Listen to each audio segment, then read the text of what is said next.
aleykum wa rahmatullahi taala wa barakaatuhu. noo ngi nuyu mbokki julli yépp ak mbokki taalibe yépp ci turu Serigne Touba Serigne Mountakha Mbacké Cheikh Mouhamadul Mountakha yàlla na fi yàgg te wér. Cheikh Mouhamadul Mountakha yàlla na fi yàgg te wér. di leen nuyu ci turu Serigne Mor Fati mi xalifa maam Cheikh Anta yàlla na fi yàgg te wér. di leen nuyu ci turu Serigne Abdul Qadir xalifa Cheikh Mouhamadul Mamoun mi nga xam ne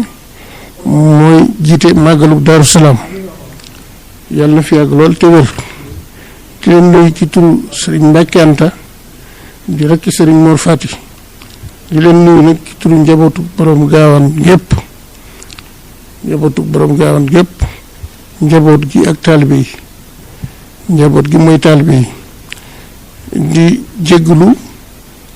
màggalu Daaru Salaam buñ ko daan waajal dañ koy teel a yëg lool waaye ren ji li tax mu demee nii at mi demee moo tax xew-xew bu rëy bi xew ci àdduna ba tax na mboolem màggal yi fi jaar nun demee mënta def màggal wala mun def lenn te ñëwuñu ci Sëriñ Tuubaa sàkku ndigal te ji nag bi Sëriñ Abdou Khadir ñëwee ànd ak ñun taxawaayu Sëriñ Abo mu jàkkaarloo ak Sëriñ Mountakha mu wax nu nun ko bëggee sëriñ ji li wax na ko depuis 1914 liñ fi jàng ci ay kaamil alxuraan 2014 kaamil li alxuraan dañ koy jàng ci màggalu Daaru Salaam lépp di ko def addiya Sëriñ Tuubaa ak maam Cheikh Anta kon nag lu mel noonu réye noonu mënee su koo def ci diggante Daaru Salaam ak Tuubaa ci amul ci ndigalul Sëriñ Tuubaa loolu moo tax tey ji ñu jàpp bis bi ñëw ci Sëriñ Tuubaa Sëriñ Mouhamadul Mountakha jox ndigal Sëriñ Abdul Xaadir mu ne ko noonu ngeen ko daan defee rek di jàng alxuraan ji na bu mënee dolli ko sax na dolli ko bu mënee dolli ko sax na dolli ko mbooloo mi daje daal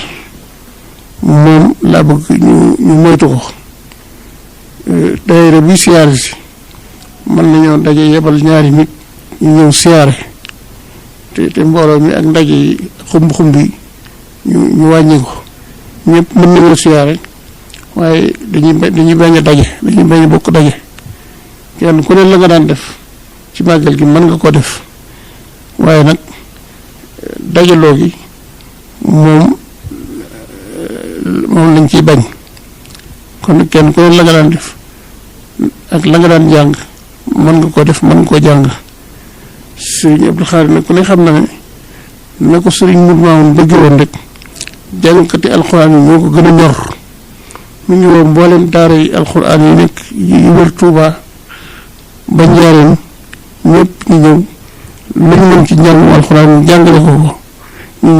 ñaanal ci Cheikh Mouhamadou Mountakha mu yàgg fa loolu te wér moom doon lëndëm nekk baatam lëndëm déglu moo tax mu yeex a wax ci màggalu Daaru Salaam kon nag màggalu Daaru Salaam fukki fan ak benn lay doon ci weeru juillet di teseeg bisu gaawu waaye sëriñ bi nee na talaata la ñuy tàmbali njàng mi la 7 ci weeru tubaab la 11 di màggal gi mboolem taalibe yi ñu dégg ko noonu sëriñ bi nee na taalibe yi mën nañoo ñëw siyaare si waaye buñ ko def ay am ndaje mu xumb waaw par ñaar par lim bu néew daal ngir li xew ci jamono ji moo tax kon nag ku ñëw ci màggal gi wala nga bëggoon ci ñëw yàlla ak Sëriñ Tuubaa musal ci mbas mi nga xam ne dafa daj àdduna te yàggal fi sëriñ bi yàggal fi Cheikh Abdou Khadir kon nag ñu jox Cheikh Abdou Khadir mu àggale li ci des. kon boobu maa ngi nuyu mbooloo mi man Jili Mbàkke doomi Sëriñ Modou Mamoun ci turu sëriñ Muntaxa mi ngi leen di nuyu di leen gërëm di leen sant te di leen xamal ne noo ngi fi ñëw ci ndigalul sëriñ Mor Fati mi fi nekk xalifab sëriñ Gaawaan ñu ngi ànd ak Mbàkke Anta ànd ak sëñ Mamour Tuwaatul ànd ak sëñ Cheikh Anta ak sëñ Am Sikab dañoo ñëwoon nag laaj si ndigal sëriñ bi ñu ñëwee it xamal nañ ko suñuy jéego lu mu doon leeralal nañ ko ba mu xam ko bu baax xamal nañ ko ne ko 2014 ak léegi jàng nañ fi juróom benn fukki junniy kaamil ak ñett ak ñeenti téeméer ak fukk loolee nag moom lañ bëggoon a yeesalaat ndax gannaaw ñu ngi ko tàmbali woon 1902 di ko def ba fii mu nekk mu doon laaj ci ndigal loonu ci sant rek ñu def ko loolee nag jox nañu ci ndigal ànd nañ ceeg moom nee na it maanaam mbooloo mi nu ñuy moytu dajaloo bi ginnaaw nag ñun ñëpp noo ko déggandoo fu taalibe nekk la waroon nga di ko def wàccu la ñu ngi leen di gërëm di leen sant jërëjëf jëf. soo leen bëggee abonné ci chaîne bu mag bii di Académie Minane dem leen YouTube bind Daaru Minane ngir nag nga abonné yomb na bësal cloche bi lépp yemb su boobaa dara nag dootu la rawati ci actualité ci communauté mouride ak chaîne bii di Daaru Minane.